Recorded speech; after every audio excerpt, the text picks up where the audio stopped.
আজকে আমরা যারা আলোচনা করছি এখানে, আমরা তো আপনার মতামতকে আমার মতামত দিয়ে খণ্ডন করতে চাই। আমরা তো এরকম একটি পরিবেশ চাই যেখানে আপনার কথা আপনি বলবেন, আমার কথা আমি বলবো, জনগণ ঠিক করবে বা পাঠক ঠিক করবে কার কথা কার কথা বলবে। আপনি কেন আমাকে আমার কথা বলতে দেবেন? আপনি তো আমার দেশকে তার কথা বলতে দেন না। একটু আগে আমার কলিগ বললো যে গত 11 বছর ধরে রাস্তায় রাস্তায় ঘুরে বেরিয়েছে। ওই সমাজ তো আমাদের পাশে এসে দাঁড়ায় নাই। আজকে যারা বাংলাদেশের বড় বড় সব মিডিয়া পার্সোনালিটি, সাংস্কৃতিক জগতের দিকপাল, কেউ তো আমার দেশের পাশে এসে দাঁড়ায়। আমরা লড়াই করে গেছি। যখন মহাচ্ছন্ন হয়ে আছে আপনাদের কাছে, শাহবাগে গণজাগরণ মঞ্চে সারা দেশ মহাচ্ছন্ন করে আছে কিংবা করে রাখা হয়েছে মিডিয়া দিয়ে, 24 আওয়ার্স টেলিভিশনে দেখানো হচ্ছে সেখানকার কার্যক্রম। সেই অবস্থায় একমাত্র আমার দেশ বলেছে যে শাহবাগের কাছে আজকে আপনারা সবাই বলেন, সবাই বক্তৃতায় বলেন, সেদিন কিন্তু আমাদের পাশে কেউ আপনারা এসে দাঁড়ান। এটাই বাস্তবতা, এটা বাস্তবতা। এবং কোন কোন পত্রিকায়, লিডিং পত্রিকায় আমার দেশ বন্ধ হওয়ায় এবং আমি গ্রেফতার হওয়ায় আনন্দ প্রকাশ করা হয়েছে। দিনের পর দিন টকশোতে বড় বড় দিকপালরা ডিফেন্ড করেছে শেখ হাসিনাকে যে আমার দেশকে বন্ধ করা কেন সঠিক কাজ ছিল। যে কথাটা আমি বলতে চাচ্ছিলাম, তাহলে নজরুল যে জন্য লড়াই করেছিলেন, এখানে আমি প্রাসঙ্গিকতা প্রশ্নটা আসছি যে নজরুল যে কারণে লড়াই করেছিলেন সেটা আজও প্রসঙ্গিক। এই জন্য নজরুল জুলাই বিপ্লবের জন্য প্রসঙ্গিক।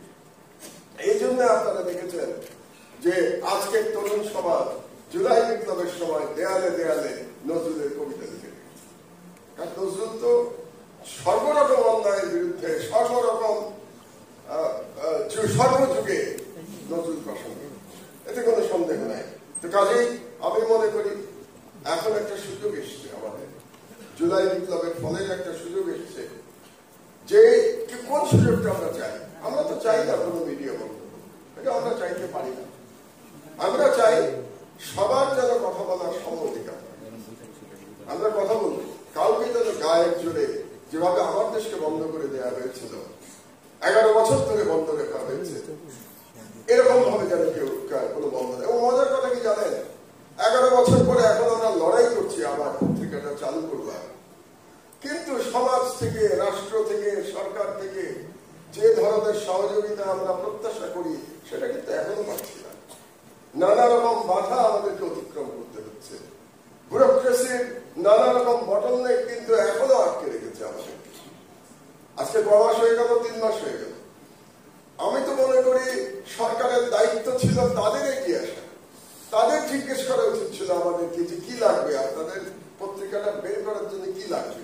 আমি জানি সরকারের বিভিন্ন অংশের সদিচ্ছা আছে, আসিফ নজরুলেরও সদিচ্ছা আছে যে আমাদের বেরোবে, কিন্তু বের হোক সদিচ্ছা থাকা আর একটা পত্রিকা বের করা যে তার মধ্যে যে পার্থক্য, এটা আসিফ নজরুল সাহেব ভালো জানেন। কারণ তিনি মিডিয়ার লোক, তিনি মিডিয়াতে জীবন কাটিয়েছেন, তিনি জানেন যে একটা পত্রিকা বের করা, চালানো কত কঠিন।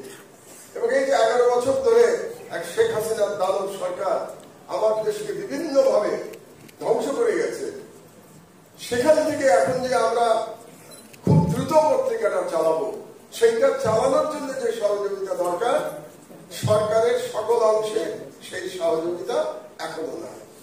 এটা হচ্ছে বাস্তবতা। আমাদেরকে দৌড়াতে হচ্ছে বিভিন্ন লোকের কাছে, আমাদের রিকোয়েস্ট করতে হচ্ছে, এবং কোনো কোনো ব্যুরোক্রেট এমন ভাব করছেন তারা যেন আমাদেরকে করুণা করছেন, তারা আমাদেরকে করুণা করছেন। যদিও আমাদের লড়াই অবশ্যই মূল লড়াইটা লড়েছে তরুণ সমাজ, কিন্তু আমরা যে গত 16 বছর ধরে লড়াই করে গেছি, সেই লড়াইয়েই তো আলটিমেটলি শেখ হাসিনার পতন হয়েছে। এবং সেই পতন হওয়ার ফলেই বর্তমানে যে সরকার ক্ষমতায় আছে তারা ক্ষমতায় আসতে পেরেছে। কিন্তু এখন যখন সেই সরকারের বিভিন্ন ব্যুরোক্রেসি এমন ভাব দেখায় যে তারা আমাদেরকে করুণা করছে, তখন মনে হয় আসলে কি পরিবর্তন হলো বাংলাদেশে, নাকি এখনো পুরনো মানসিকতায় আমরা আটকে আছি। আমার বক্তব্য আমি দীর্ঘায়িত করবো না, আমার আগে লম্বা বক্তব্য আমরা শুনেছি অনেক, এরপরে আসিফ শুধু শেষ কথা হচ্ছে যে এই যে লড়াই, এবারকার যে তরুণ সমাজের যে লড়াই, এই লড়াইটা শুরু হয়েছিল কিন্তু একটি বৈষম্যহীন সমাজ গঠন করবার থেকে এটা শুরু হয়েছিল। আর নজরুল কি অসাধারণ সাম্যের কথা বলে গেছে। আমরা যদি সাম্যের কবি বলি, নজরুলের থেকে বড় সাম্যের কবি আর কে আছে? তো তাহলে বৈষম্যহীন সমাজের জন্য যে লড়াই, সেই লড়াইয়ে নজরুল প্রাসঙ্গিক থাকবে না, কে প্রাসঙ্গিক থাকবে? একটু আগে